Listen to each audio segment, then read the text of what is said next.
With no further ado, I give you Richard Epstein. This is a seminar on Roman law. I should say that my legal education was completely backwards. As a very self-conscious decision, I was able to send myself off to Oxford University to study law in the fall of 1964. And the first course I took for an entire quarter there was Roman law of contracts with Alan Watson, who was one of the most important Roman law figures of the past generation or two, who passed away just a couple of years ago. And this was essentially a dose of cold water. But the moment I studied, it became clear to me that these guys were to some extent intuitive geniuses, that they were able to put together complicated systems with great degree of accuracy, tremendous durability. One of the ways in which I try to make this point to others is to say that if you ask the simple question in areas in which the Romans actually decided to hand down an organized rule, what's their rate of survival coming to the modern times, the answer is probably about 90% of what they did simply stays in more or less the same form today. And so the question then is always going to be asked is how it is that these characters could do so well when it turned out in many ways that they knew so little. Now, what do I mean by many ways they know so little? Calculus was not invented. The notion of marginal cost was not really understood. The question of how it is you optimize anything with respect to anything else would have been absolute gibberish to them. And so all of the formal apparatus that we use today to critique laws was simply foreclosed to them, and indeed it was foreclosed as well to the common lawyers for a very long period of time. I think you could probably say that the modern analysis from collateral disciplines began on the philosophical side with people like Adam Smith and David Hume in the last part of the 18th century, and more systematically with economic tools, it's in the last part of the 19th century. Alfred Marshall's Principles of Economics in 1890 is one of the serious books because it's the first systematic exposition of what it is about monopoly that makes it dangerous from a social point of view. These characters had no idea of any of these things, and yet how is it that they could work particularly well? And if you note that what I did is I asked them to put up on the bulletin board a handout that you can read. And if you do it, you'll see that the first chapter there, we have both book 1, chapter 1, in both Justinian on the one hand and in Gaius on the other. And so the question then is, what does this particular stuff tell us? Well, if you look at Gaius, it's kind of a cold-blooded statement of what the relationship is between natural law on the one hand and civil law, without much of an explanation as to what's going on. If you go 400 years later, when Justinian took the Gaius text and updated it, they changed it a little bit. So they said, the law of nature, that is what she teaches us, taught all animals, not peculiar to human beings. And so essentially what he is saying is that nature starts to teach things to us, and immediately what we realize is that the subject of that particular sentence doesn't match very well with the verb. Nature doesn't teach anything. It turns out that what happens is you could observe regularities in nature, which you could then try to understand. And so if you start looking at what Gaius says about this particular subject, it's exactly the strategy that he decides to adopt in this particular case. And so in a very accurate summary of the entire history of Western civilization, what he does is he says, all peoples who are ruled by laws and customs partly make use of their own laws and partly have recourse to those which are common to all men, or what every people establishes as law for itself is peculiar to itself, and is called the civil law, and then the rest of it is what natural reason establishes amongst all men is called the natural law. And so what is it that's going on in this particular case is that he says that there are in fact general principles that apply everywhere, and then there are local principles that turn out to be limited by the peculiarities and circumstances of the particular case. And so what you have to do is to try to give some kind of substantive content to that particular distinction so that it just doesn't sit there. And the way in which you do it is essentially to go back to the standard categories of legal organization to figure out first what are the tests that you have with respect to natural law, and then in effect what happens is how it is that this gets modified by local law. And Gaius basically kind of uses 2.5, maybe 3 tests, depending on you count, to figure out what counts as natural law. He does not offer a formal account of what legal system is efficient and why, but what he does do is he gives us 2 tests, both of which are extremely probative of the ultimate question that you have to face. The first of those particular tests is that natural law is those kinds of principles which are pretty much found everywhere across various kinds of differences in climate change and so forth. And it turns out there are a very large number of rules which actually have this characteristic when you're talking about unadorned systems. And we talk about the natural law systems being unadorned if it turns out that these are practices that emerge amongst individuals before there is the emergence of a particular centralized state that is a body which has a monopoly over the use of force within a kind of territory. Early societies did not have states because they did not have territories. Property essentially was much important with respect to chattels and the things that you carried. Nobody wanted to settle on land because if you do not have agriculture, you settle down in a particular place, you build fortifications, and you promptly die because you cannot get enough going on. So you have to be hunter-gatherers, which means that you have to live in clans. Clans are going to be larger than a family to defend themselves, but they have to be smaller than even a modern city because they have to be able to move from place to place on the land and to be able to sustain themselves as they move about. And these kinds of requirements are rather tricky. And so what happens is you start to see certain kinds of permanent relationships that everybody has in these particular areas. And let me see if I can kind of mention to you, what they are. First of these is some kind of a rule with respect to property. What you have to do is to figure out how you acquire to own something, how long you could keep it, and so forth. And in the early days, as I mentioned to you, there was no property in land, but it was very clear that there could be property in chattels. And the rule that always applied under the Roman system was that he who managed to pick something up first was entitled to keep it. There are genuine complications that arise if it turns out that there's successive dispossessions of a particular piece of property. I don't want to go into those here. Those are the problems of so-called relative title, which are the delight of lawyers and the bane of everybody else trying to work them out. And so what you do is you see that. Then in addition, of course, you have to figure out property amongst different tribes. And it turns out that as you move through space, you kind of have a perimeter that goes around with you. And within that perimeter, you defend yourself and you try to make sure that everybody else stays away. Why does this arrangement turn out to be stable? Well, I think we understand that more or less today. It's that essentially in positions of rough parity, the defense will beat the offense. And indeed, roughly speaking, if you're even half as strong as the guy who's trying to attack you, you're probably given the advantage of position, be able to ward them off. And so if you have tribes of roughly equal sizes, you have to do in order to make sure that they're viable when they move from place to place. What happens is avoidance of conflict rather than direct attack turns out to be the dominant mode. The situation, like all situations of this sort, is deeply unstable in the sense that if one tribe gets sufficiently strong relative to another, which is, say, perhaps been wounded by disease or something of the sort, it's going to attack it and wipe it all out. So there's nothing about this situation which is completely powerful. But in the natural law setting and so forth, what happens is if you look at Gaius and you look at Justinian, when societies now become a bit more mature so that land is now a viable permanent commodity because agriculture is now a viable and permanent way of doing life, what you discover is that the natural principle that you see everywhere is the principle of occupatio. Now, the word occupation is very carefully chosen by the Romans, and what it means, in effect, is you've done as little as possible in order to demarcate in this agricultural world a perimeter of rights behind which you can move. And the way in which the system was organized physically is that you had a town, that town had walls. The Romans had very precise rules with respect to those rules. These walls, they were public property, they were sacred property, they could not be tampered with, they could not be subject to partition, because if any of those things started to happen, the walls would come tumbling down and the invaders would be able to break through. So what the Romans did was to develop a very clever set of categories to indicate those things which were essentially not subject to partition, not subject to alienation, as opposed to ordinary goods and chattels, which were.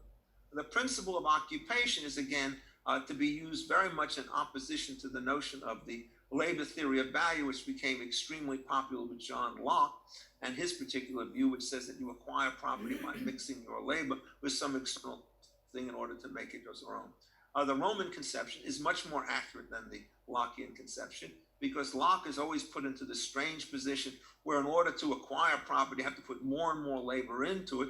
And the more labor you have to invest in order to acquire the property, the lower the net value that you have from the property, which it turns out that you occupy. And so you don't want to ever put yourself into that position. Occupatio goes exactly in the opposite direction. And what it says is you do as little as possible to demarcate yourself from everybody else. And you do this essentially in a signaling way. So if you then start to look at the second half of the situation that Gaius talks about in this particular case with respect to private property, where is the civil law going to come in relative to the natural law? Natural law gives you the principle of occupatio, and as I've tried to indicate to you, it's possible today to show very powerful social justifications as to why that rule is relatively efficient in at least certain kinds of cases. The ones that Gaius refers to and Justinian indicates, with land and with chattels on the one hand and with animals, the occupatio principle applies. With rivers and lakes and trails and beaches, it does not. I'll explain later why it is that that's an extremely accurate first approximation of how it is that a system of property should be organized. But for the moment, let's go to the second tier and say, what is it about a legal system that is distinct? And it turns out the principle of occupatio can apply in mountainous territories, it can apply to farms, it can apply to large tracts of land, to small tracts of land, land that is filled with rocks, land that's relatively clear of rocks, and so forth. And what the civil law does is it essentially gives you the particular tools peculiar to a particular location as to how it is you give visible evidence that demarcates your particular land from somebody else. And since there is going to be no universal solvent which will answer that particular question, the optimal way of thinking about the problem is to say, in different kinds of areas, what we are going to do is to have different kinds of customs, which will serve the critical function of giving notice to strangers, so that given the advantage that the insider has, they're not going to try to occupy something under the mistaken belief that it is empty. And walls, of course, can do that. Other kinds of boundary markers, less than walls, might be able to do it, and so forth. So you go through all of these systems, and you will start to see infinite variation. And what Gaius said is essentially right. And what's the argument here? Well, if it turns out that all of these systems are applied across cultures, and all of these particular systems basically survive in any good culture, you may not know why they are efficient, but you have two very powerful tests that tell you that they are efficient. And when they are efficient, you don't want to go around and start messing with them and putting something else in their place, which is going to prove to be much more unstable. So the Roman methodology was essentially a test methodology tested on these two variables. And then what they did is they subjected it to this third category known as natural reason. They didn't have a very clear view of what would count as the social welfare function. The notion of Pareto optimality or Pareto improvements and so forth lay, 1,500 years in the future, so they certainly didn't rely upon them. But they did have the following very conceivable notion, which turns quite easily into a modern utilitarian justification for the same system. Namely, what they did is they said, if you follow these kinds of rules and you see the communities that grow up, you see the way in which there's going to be no conflict when they're fully observed, you can say that these things lead to the advancement of human flourishing. That could be counted as a kind of a moral virtue rather than as a utilitarian virtue, but it takes only a relatively small terminological shift to say, if a human being is flourishing and all other human beings are flourishing, these are not conflictual situations. They're generalized improvements that we ought to welcome. And that's exactly what happens when you create a Pareto improvement. And so it becomes possible to take the word flourishing, require that it be not for a particular individual at the expense of all others, but essentially be a societal situation in which insiders and outsiders alike improve. And if in fact you start to do something of that particular sort, it becomes now relatively easy for you to see the modern utilitarian justifications for the rule, and also to see the utterly destructive nature of the Lockean alternative to it. Mixing labor essentially is not an efficient rule, because if you require labor to be mixed, you dissipate the value of the land in the very costly mode of its acquisition, and you open yourself up to modern Marxist type charges which say, see, you're only entitled to the value of the land to the extent that you put something into it, which means in effect that the surplus will be dissipated on the one hand, or be put into collective solution on the other, where it will be impossible to utilize in any kind of a responsible fashion. Now, the second situation that you have with respect to private property is, of course, the question of how it is that you engage in transfer. And transfers, of course, can be in two particular forms, and the Romans understood this pretty well. One of them is an outright transfer from one person to another, so that the former owner, the property who owns it, person who owns it today becomes a former owner tomorrow and stands as one of the rest of the crowd vis-a-vis everybody else. And the alternative system that can be put into place is one that goes in exactly the opposite direction. What you do create is a system of property rights in which the original owner either retains some portion of the property that's been created, or there is in some other way a divided interest with respect to the properties in question. So you could talk about partnerships on one kind of an arrangements, you could talk about leases, you could talk about mortgages, you could talk about joint tenancies and so forth, and you have to have legal rules to deal with this. So what's the natural law principle that lies behind all of these things? It says that to the extent that you have these things organized by voluntary transaction, you can assume that both parties are going to improve their position. If it's an outright transfer, you then have to have a series of formalities that will let you know that the property has moved from one party to another. And the Romans, for property that was less important and more transient, they used a rule of delivery to complete the transfer in question, which is exactly the same rule that we use today, with all the complexities that come when you give it to a third party or you deliver it at some later date or so forth. And then with respect to those permanent kinds of arrangements over more valuable property, what you do is you develop a series of ceremonies of one kind or another. These ceremonies actually move slower than do the informal transaction, but speed is not of the essence when you're talking about the transfer of land. What is of the essence is to make sure that you have a very complete and well-documented transfer. So both in the Roman period and the modern periods, you have two periods. You have a contract time after which you run inspections for two things: defects with respect to the physical condition of the property and defects with respect to the title. And then when those things are done, what happens is you have a formal transfer. In Roman law, it was originally by a ceremony known as Mancipatio, which is similar to theft-mint that you had in the medieval days, and now deeds and recordations that do it. And it's exactly the same pattern that the guy has predicted. The fundamental relationships that you put up are across everywhere, and the particular modes of validation by formalities and so forth tend to vary from place to place. And the same thing is true when you start having divisions of land amongst various individuals. Now it's a much more difficult kind of thing to do, because you have to figure out not how it is a single owner replaces a single owner, but you have to figure out what it is that you're going to do in order to figure out how it is that you divide the particular ownership that you have amongst many kinds of individuals. And this has two problems that you have to address, and the Romans were pretty good at addressing both of them. One of them is you have to have a set of terms which explains the relationships amongst the parties so that each of them knows where they stand vis-a-vis the other. So to give you but the simplest version of this, there's an institution in Roman law known as the usufruct. This is basically a possessory life estate that is non-alienable by the party in possession. And then you have to figure out the question of what it is that the party in possession can do with respect to an asset that the party who owns the remainder, i.e. the bare proprietor, can object to. And the Romans spent page after page trying to figure out what it is that you can do when any change in the physical property which works for the benefit of one may or may not work for the benefit of the remainder. And this conflict of interest gives rise to an exhaustive body of rules of law known as the law of waste. And the Romans essentially tried to handle this problem in a perfectly good way. They did the same thing with respect to leases, and they did the same thing with respect to mortgages. And virtually all of the law that they developed in these categories in one form or another carries over not only to modern civilian systems, but it also carries over to modern common law systems as well. The next thing that you have to do is you have to figure out how it is you give notice to the rest of the world about the ways in which the various properties are going to be divided.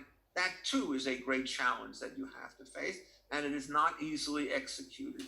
And so what you generally try to do is you designate one person as the dominus, try to give the visual signals that everybody else had, and try to steer transactions that the rest of the world has through this particular individual so as to make sure that the confusion doesn't take place. This then leads to another situation, which is very careful about creating infinite kinds of interests between the two parties, because the internal complexity puts greater demands on third parties. So what the Romans did is they developed a kind of a list of permissible transactions that you could enter into, and anything else was too complicated, you could not do it at all. And that numerous clouds this position, which was first explicated by my own property law teacher at Oxford, Bernard Rudden, essentially was a very clever accommodation. You figure out which are the most common and most useful arrangements, And those are the kinds of arrangements that you find ways to organize, and then you figure out how to limit them so the rest of the world has notice so that it will not enter into transactions that are not. And so if you look at what the Roman lawyers say about all of this, they say, the ability to alienate property is an inherent part of property under the natural law. And then we have all of these formalities which limit that freedom of alienation in order to improve the security of transactions that are facilitated by the arrangements in question. It's a very ingenious solution, and it is exactly the same solution that we adopt today. And the third problem that, of course, that you have under Roman law is exactly the same problem you have now, is once you introduce a system of formalities for the transfer of property that is highly valuable, which in Roman law meant land, certain kinds of herd animals and slaves, and so forth, what you have to do is to figure out a set of rules to correct errors in conveyance. That is, it turns out that all formalities that require that you observe certain ceremonies, have certain kinds of witnesses, certain kinds of magic words, and so forth, and that what typically happens in at least some fraction of the case is the transactions go forward even though the formalities are not fully observed. And the question is, what do you do afterwards? In the short run, you may be able to unearth and to reverse this kind of transaction, but in the long run, and the long run comes relatively quickly in these cases, trying to undo these particular transactions is going to be an unholy mess because the reliance interest is so strong. And so what the Roman law does is they develop a law called jus capio, which means taking by use. This has a relatively short trigger in those situations where the so-called taker of property is somebody who's received a defective conveyance, and you have longer periods of protection. It's exactly you ought to today when it's usurpation by a stranger, at which point you don't have the kind of legitimate reliance interest that you have here. And when you get to the modern law, we develop what is known as an equitable mortgage, which means that if you have a legal document which isn't quite properly executed and you go into possession on the thing, after a very short period of time, your interest will be protected, except perhaps against third-party strangers who have no notice of the way in which the situation works. So again, in both modern law and in early law, when you're looking at these defective property transactions, you have to have one set of rules that is going effectiveness between the parties and another set of rules that is going to have to be able to be used to explain the way in which these property arrangements start to work with respect to everybody else. And what's so striking is once you understand what the basic challenge is in putting these things together, and then you map that as against the particular Roman solutions, you find out that they do very well. In fact, in many ways, they do better than the modern English. And let me give you one comparison which explains the wisdom of the Romans as opposed to the inordinate complexity of the modern property system. In the Roman law, when you're talking about temporal divisions of equitable interest, the only thing that you allow is an unalienable life estate in property, as I mentioned, the so-called usufruct, which in English just means you have the use and the fruits of the property. And anybody who's taken the tax course remembers the famous expression of Justice Hole in a case called Lucas v. Earl, where he says, the fruit of the property is going to be taxed to the owner of the tree, even if it turns out it is given to somebody else. An exact metaphor. Well, the fruit is essentially supposed to be the annual income, and the tree is supposed to be essentially the principal. The problem that you get with all of these cases in some time is that you don't have fruits on trees. You have mines where it's very difficult to figure out how much of the mine is a fruit and how much of the mine is tree. So you have serious problems of allocation that eventually you have to be able to solve. But the Romans were extremely sensitive to these things, and they only created a single usufruct in possession. They did not allow these things to be alienated. Why was that? Because the moment you put in somebody who is not a member of the family, typically you have two problems. One is what's going to be the duration of the usufruct? Is it of the life of the person who alienated the property or the life of the person who receives it? If it's the former, the other guy is going to be very uncertain. If it's the latter, somebody 50 now alienates the interest of somebody 22, it turns out that you can put version back forever, so you can't allow for that. And so you don't allow for the alienation to take place under these systems. And then, in effect, the second reason is if you alienate it even to somebody of exactly the same age, if they are a person who's adverse to the holder of the bare estate, the remainder of interest, as we call it in English, there's going to be overconsumption. So the Romans essentially knew that a usufruct was created typically where a spouse would receive the first interest and the children would receive the second interest. And sure enough, what happens under those cases is the conflict of interest is much less. You stop the alienation, you prevent these conflicts from getting greater. The Anglo-American rules with multiple life estates is a completely crazy kind of situation, much more complicated. You have to figure out other ways to handle the thing. And eventually you did through the institution known as a land charge, where instead of giving people an equitable interest, you gave them a mortgage that ran with the property for a certain period of time.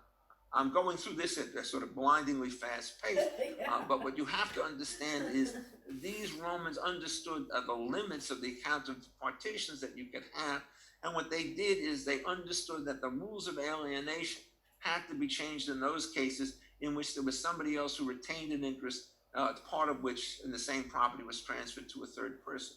And so again, they get this spot on. They get it right. They understand exactly the way in which this particular system worked. And it's all done through this kind of intuitive natural law approach. But when you take the modern utilitarian accounts that you can develop and then test it against those earlier rules, it turns out that they're extremely effective. The same thing can be said when you start to look at the Roman law of contract in many particular cases, because the Romans have exactly the same kind of notion that they had with respect to the property. They understood very well that certain transactions of large magnitude could not be done formally. So they had a contract known as stipulatio, which was a question and answer formality, which meant that the world could observe when the transaction began and when the negotiation started to end. But there were many lower transactions, which were called bona fide transactions, in which it turned out that you had very rapid exchanges without any formality at all, so that standard contracts for the sale of ordinary goods, you don't want to have a huge ceremony. You do exactly what we do today. You have a law of concurrent conditions, which says, I don't have to give you the goods until you're able to tender me the price, and I don't have to pay the price until you can tender me the goods. That's the so-called law of concurrent conditions. It developed early on in the Roman system, and when it opened up in that particular fashion, it did what we later came to identify as the optimal set of rules for minimizing credit risk associated with transactions when you start to introduce some form of sequential performance. All of these things are essentially spot on.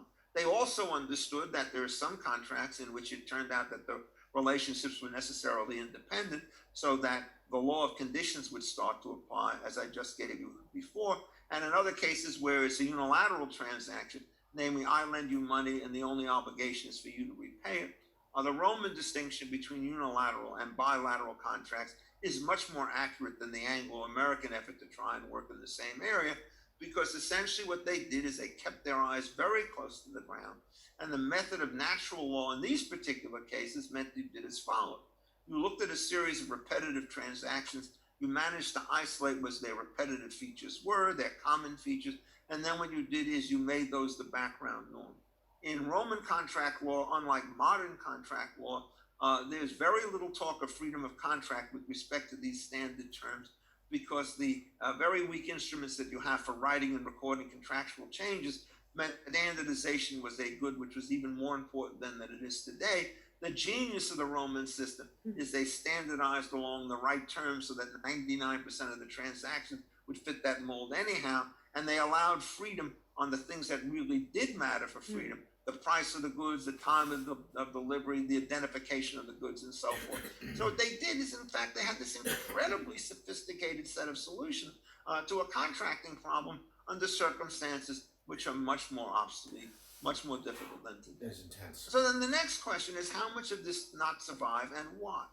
And it turns out that much of this particular law on the limitation of freedom of contract with respect to non-standardized terms, and the limitation on the kinds of interests that you create through estates, all of this tends to go by the by because of a single institution that gets developed in modern times, which essentially is so successful and works so well that would barely teach the darn thing today because it breaks down so little. And what I'm talking about here is the standard recorded trust. And so the solution that we have to the problems that you face today is a common recordation system. And what you do is you list on that system the person who is both bound and entitled, or is in charge of the property, and you're bound to go to this person, and you're entitled to go to this person, so you don't have to worry about anybody who has a beneficial interest. This trustee then takes the property and sells it and takes whatever the proceeds are and divides it amongst the beneficiaries of this kind of an arrangement in accordance with the same division that applied to the previous property that was held. And so essentially what happens is you can have as much variability as you want behind the trust without impeding third-party transactions, and you can have a security of transactions with third parties without having to worry about the way in which the particular property is gone. Once you have those two kinds of situations in question, a lot of the restrictions that you put on the nation of the property, either under Roman or common law, don't make any sense. And so sure enough, as you watch the way things go, slowly but inexorably, all of these restrictions start to fall to the wayside. And what's the difference? In modern times, you do have the capabilities to give notice to the world through various kinds of devices that don't depend upon fences and so forth. And you exploit that difference to break down the connection that I mentioned to you earlier on, namely the connection between the necessary need to limit the complexity of private arrangements between parties in order to facilitate the protection of third-party strangers who might wish to either buy or to mortgage on the strength of the property. So this is an incredible set of achievements that they were able to achieve. Now, as I also mentioned to you, and I don't know how much longer I'll go, but I'll take probably another 10 or 15 minutes, and then I'll open this up to questions from whoever wants to ask them. And so if you want to start getting on the queue, if you start putting your hands up into the hands up panel on the participant things, then when the time comes up, what will happen is I will try to go around and answer the questions that I can. But the key thing to understand is when we tend to teach property classes, at least classically, what we tended to do is to worry about private property. And the reason you start to worry about private property as a kind of dominant set of institution is that when a property is owned by a given person, you immediately know that there are going to be transactions that are going to be made between that person and a whole variety of other people. And studying the terms and conditions of those transactions gets you to understand lots of complications. So on the occupation side, you start with a case like Pearson and Post. This was an issue which was raised extensively in Roman law, both by Gaius and by Justinian and so forth. And when you come to American law, you have to do exactly the same thing. And you have to figure out exactly what kind of occupation rules are going to be used, fish as opposed to foxes, as opposed to whales and so forth. And it turns out it gets very complicated. And if you're interested, you can look at some of the customary divisions of law as they were described in Holmes on the Common Law, picked up by Robert Ellickson in a very nice article on the whaling industry, which shows you just how complicated all of this thing is again. So what happens then is, okay, you got this situation, but it's all property to become private. And it's interesting, if you start with Gaius, you don't see this too much because it turned out part of his early book was obscure, that it was lost, it wasn't recovered. Gaius, by the way, was only found in 1816, so all of the classical development of Roman law by the people from Bologna and other such places only could rely on Justinian and his institutes. And they used to make historical speculations, much of which turned out to be profoundly stupid once you saw that Justinian, who was an amateur historian of great ability, traced the evolution of various kinds of key Roman institutions and practices. But in Justinian, he says, look, all property is divided into property that is both common and private. And it turns out that the set of rules that you have for these two forms of property are exactly opposite one to another, okay? Now, what does that mean? Well, as I've indicated to you, with private property, the only way that you can get this stuff to be used is to reduce it to a single owner. If, in fact, what happened is somebody was not allowed to take title to a particular piece of land and exclude all others, nobody would clear the land, nobody would build on the land, nobody would plant on the land. And so the essential message about the duration of property was always an agricultural metaphor, which says those who seed must be sow the crops, must be able to reap the crops. It's saying, in effect, nobody will put into place today effort unless they could get a return from that tomorrow. The only way that that particular arrangement could develop is if you were absolutely insistent on the fact that strict exclusivity would apply, except, as we need not worry about now, cases of necessity, short-term dislocations of one kind or another, which generally speaking do not interfere with long-term plans to clear and make capital improvements with respect to the land. They didn't have all the terms about capital improvements and so forth, but they certainly had all the intuitions. They had it in Roman times, and by the time you read Blackstone and his so-called non-utilitarian justifications of private property, it turns out that he's very much a natural law functionalist when he writes about all of this in his commentaries. But the commons have a very different kind of characteristic. The commons are said to be open. And what they do is the Romans therefore make the following contrast. On the private property side with land, with chattels, and with animals, these are called res nullius, meaning things owned by no one, so that the first possessor essentially now owns it as against the rest of the world. And you have to give efficiency justification as to why that's the case. And the answer is quite simple. If you don't give a single owner, all this stuff goes to waste. You have to get it into place quickly. And the rest of the world has other things that it can chase after and could also enter into voluntary transactions with the owner of a particular property, so as to either purchase it, lease it, buy produce from it, or something of the sort. But if you do that with respect to a river and you allow this thing to become privatized, just think of the way in which this is going to look. So you've got this river, and it's a small river, and on its banks there are a number of farms. There are lots of fish in the river. There's rivers used for transportation, and it's used for recreation, it's used for watering. I mean, this thing is basically a veritable cornucopia of different and inconsistent uses. If in fact you apply the rule which says he who first takes possession of the river is entitled to keep it, it means that Mr. X can put a dam on this river upstream, divert all that water into a barrel, sell it off to his heart's content, and everybody downstream will essentially be unable to do this, to do anything with the property. So what the Romans did in effect is developed an exact opposite mirror set of rules, and the basic insight is as valid today as it was back in Roman time. The river is essentially a res commune. What this means is that nobody's entitled to have exclusive rights in it, and everybody's entitled to have some kind of an access right with respect to the river in question.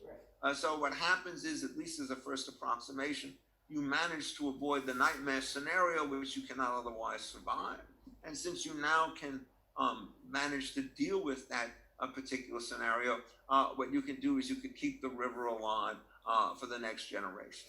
Now, what's another way of putting this in more technical terms? Well, it's as follows. When you're dealing with land, the real danger that you're worried about is invaded by other individuals. And so what you do is you create a fundamental exclusive right to the property. There will, of course, however, be certain circumstances in which necessity intervenes.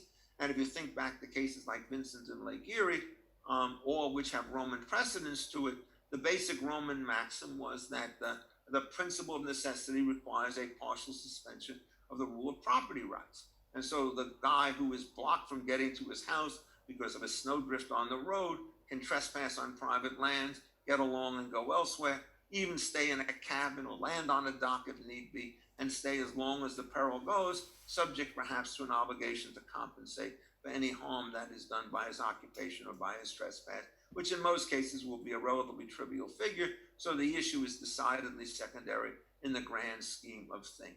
And so on, that's what it is. On the Roman side, so what you do is necessity means you make it a commons only occasionally, so the dominant solution is exclusivity. When you're dealing with a river, it's exactly the opposite. In normal times, this thing is perfectly clear. The water runs, people can fish in it. You have to have rules which allow a certain amount of water to be removed. And it turns out these are not the lock-in rules. Mr. Locke got this one wrong again. He says you could take whatever you want from the river, so much as you leave as much and as good for everybody else. Well, by definition, the moment you take something, is the scarce quantity, it's not going to be as much and as good. So if the lock-in proviso means literally what it says, you can't do it. But of course, he didn't study the Roman or the common law institutions of water law at his time, which followed along Roman lines. The rule was that essentially the river has a certain amount of carrying capacity, say that's X barrels for whatever it is of water per day, and you've got X plus 10. What happens is you could remove the 10 without hurting the principal. And so therefore what you then had to do is to figure out how to divide that amongst all of the riparians on the river under an equal principle. And so you don't run into the scarcity problem that you do with the lock-in formulation. What you do is you get a perfectly stable equilibrium. That's the simple case. It gets much harder. Rivers go up and down, so you're never quite sure how much you can take at any given point of time. It turns out that rivers do not start at the top and run to the bottom in a channel which is completely cut off from the world. There's seepage out of the river from the upstream, and then it turns out that small rivulets and streams and underground waters join the river down below, so that it's a much more dynamic organization. And so what typically happens is local customs, which are very sensitive to these variations, start to emerge and indicate how much you can take out of the particular river. The term that is used to govern this very difficult kind of relationship is you call your interest in the river a usufructuary interest, meaning nobody can own the fee simple, but it's not in land where you're entitled to the exclusive use of the fruits and the use of the land during a period. What it meant in effect is that you have to get a series of correlative rights so that you're trading off various values for different uses at the margin. And it's amazing if you start looking at the English common law as it develops out of the Roman law, just how sensitive they are to these kinds of trade-offs. And they talk about reasonable use of proportionality and all the rest of that stuff. And it makes perfectly good sense in an environment where it turns out that exclusivity is death. And what you have to do is to figure out what at the margin is the optimal distribution of river between private uses and public uses, and one public use is against another public use. It's a very difficult system to start to organize. The Romans, for the most part, did not do it. It tends to be a later development. But what the risk commune did is it set the first basic correct principle, which is that nobody could privatize the river. Now, as I mentioned to you earlier, there was also this situation when you're dealing with rivers about the question of what happens under circumstances of necessity. And sure enough, it's really quite elegant. The rules now work in exactly the opposite direction. If you're in the middle of a storm and you have to take refuge on a beach, you're allowed to build a hut and stay there until the storm has passed, even though that gives you a short-term exclusive right to the property in question. I gave you the copy of the Moyle translation of some of the Justinian casts, and for the most part, it's pretty accurate, but it has this wonderful world where it says in the middle of the storm, you can build a cottage. And so you think of a building with a chimney on the one hand and a white fence surrounding it on another, and a series of little brick rows going into the house. But that's just the wrong translation from the Latin. The correct translation is the word hut, which indicates it's skimpy and it's temporary. And so what you do is you see these reciprocal arrangements. Necessity works in both cases, but the Roman strategy was in fact correct. What it says is you figure out what the dominant pattern of usage is, make that your presumptive rule, and then when the necessities come along, what you do is you use that to figure out what kinds of exceptions you craft to the basic situation. Now, the next problem that we have with respect to the river, in many cases, is a serious management problem. A river is a common, and once you start having a common, the nature of overuse becomes very, very serious. You can have too many fishing people there. You can have all sorts of collisions through navigation and so forth. So what you need to do is to convert an unmanaged commons into a managed commons. When? Not at the very, very beginning, when use levels are very, very low. But it turns out it's an absolutely universal practice that you find whether you're talking about the Roman system or the Japanese system of water rights and so forth, is you aim for simplicity when use intensity is very, very low, and you have to move to a system of regulation when the intensity of use becomes higher so that the conflicts could really wipe you out. And so what happened is, somewhere after the Roman system, you started to see the emergence of what is commonly known as a public trust doctrine. I talk about it briefly in the paper on property long and skinny that I put on reserve, which just came out this morning, as it turns out. And what the trust arrangement is designed to do is several things. One is it's designed to manage this particular kind of property so as to avoid the kinds of conflicts that could kill you. What does that mean? In some cases, it means you want to talk about navigation. Okay, what we're going to do is we're going to put a set of buoys. And if you want to go upstream, you stay on this side of the buoy. You want to go downstream, you stay on that kind of the buoy. And then you say, well, if it turns out that you use this river a lot, that may turn out that the water is too shallow. It may be that it gets silted over. And so all of a sudden, as the trustee, what you have to do is to manage this thing so as to make sure that these navigable passages turn out to be perfectly stable. Can you do that? You can, but you have to raise revenues. Well, now, how do you raise revenues? Well, you have to set a set of tolls on this thing. Well, can you set them in any which way that you want? And the whole theory of calling this a public trust meant that it wasn't that the state owned this like a private party and can exclude or include anybody at will. That's exactly what you never permitted under these circumstances. What it really meant is that you had fiduciary duties quite literally, and to all of the people. And so what you had to do in order to understand what was going on is think about the duties you would impose. And their duties of prudence on the one hand, their duties of loyalty, and their duties of non-discrimination, so you can't face one pair of uses over another. And sure enough, as the public trust doctrine starts to develop, you see that. And then you run into the following very serious problem, which is what if you got yourself a situation like this, and now you move from a world in which there is no state, which is the common law, the res commune, is a world without a government. You get a government. That government has citizens. It can exclude people from the state at large. Can it also exclude them from the rivers that are going through? And there's a very learned debate that takes place as to exactly who the class of beneficiaries are. Is it only the locals or is it somebody else?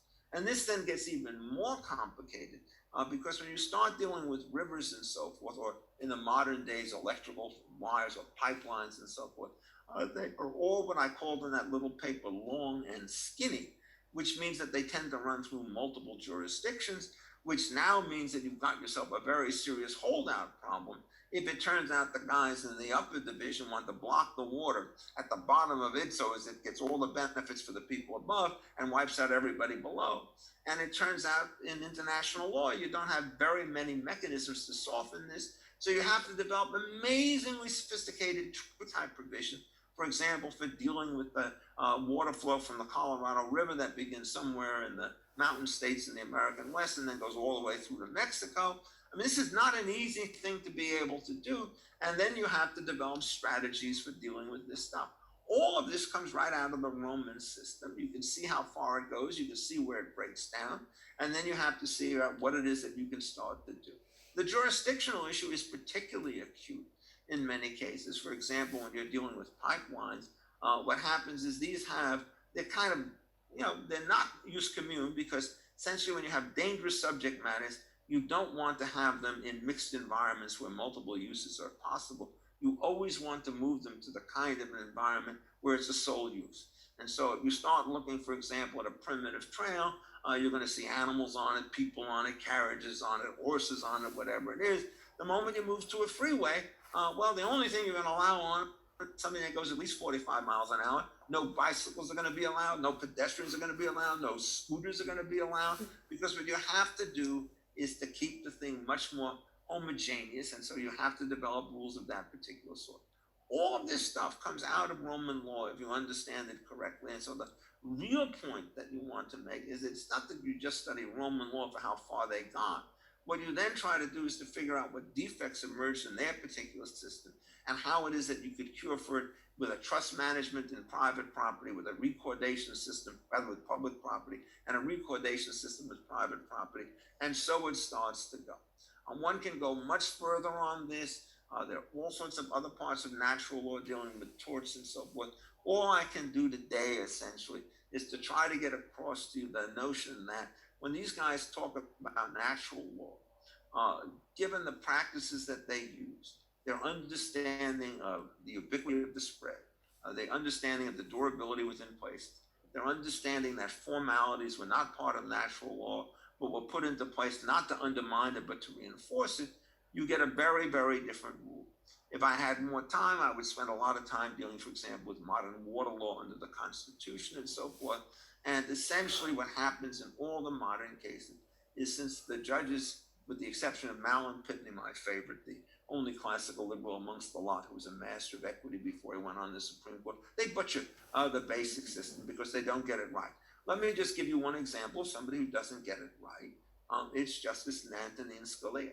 I have a radio show with John Yoo, and he always teases me about insisting upon talking about Roman riparian rights as if it would solve any modern problem. But there is a case. It's called Stop the Beach Renourishment, and it had to do with a very serious collective action problem, which is how it is that you manage to build walls along water in order to prevent the land from being absolutely overwhelmed. There is, of course, the initial choice as to whether it's worth stopping at all, but assuming that it is, you have to have a coordination problem because if one person simply decides to build a wall and the neighbor does not build it, the water will run around and everybody else will be destroyed. So what you have to do is to figure out how you tax to build the wall, how you design the wall, and how it is that you manage to defend it, the uses behind it, so as to minimize the impact. And it turned out there was an environmental statute in Florida which was amazingly sophisticated.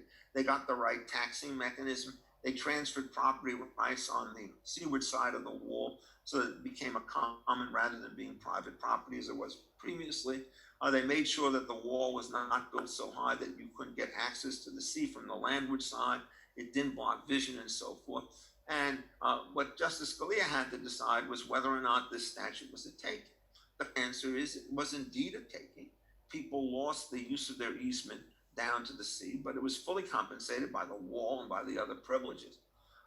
Justice Scalia then starts to say, well, I think I know what's going on. There's a case called Martin and Bush from 1927, and it said that in Florida, somebody could drain a lake and the people, the littoral owners next to it, have no objection to it. And he says, well, that's an avulsion. It's a man-made avulsion. And so therefore, it's okay for them to do that. And then he looks upon it and he says, well, if they can do that, then it means that they can not only have this delicate arrangement they have here, they could put up a huge skyscraper on the beach. And he says, well, that seems kind of strange. It's kind of counterintuitive. It's not counterintuitive. It's just plain dumb. Well, why did he make the mistake? Well, when he read all the water law sources by Farnham and other people, he always took out the references to the jus naturale, the rules of nature, which indicated that these are basic baselines which have to be observed. And then he got the definition of avulsion wrong. He thought you could have a man-made avulsion, which is like having man-made lightning. You can't do it. Avulsion is an act of God. It's not a deliberate act of a human being. And you need to take different rules against them. So the correct analysis was not to talk about the ability of the state to control access as it will nilly-nilly. It's just plain wrong about that. What it is that you could limit the access under a just compensation principle so long as you provide something of an equal benefit. And this then ties into Justice Scalia's larger jurisprudence. He tends not to see justifications and excuses as part of the analysis of any doctrine, including just compensation. So everything is just a denial or an approval. It is a taking or it's not a taking. Whereas in fact, the case that you have in the Stop the Beach situation is in fact a justified taking because you can show the compensation that's given to the landowners and you have a deal that makes everybody better off, unlike many deals with respect to environmental issues where one side is wiped out and somebody else has benefited. If you don't understand the basic system of riparian rights, you'll never get this going.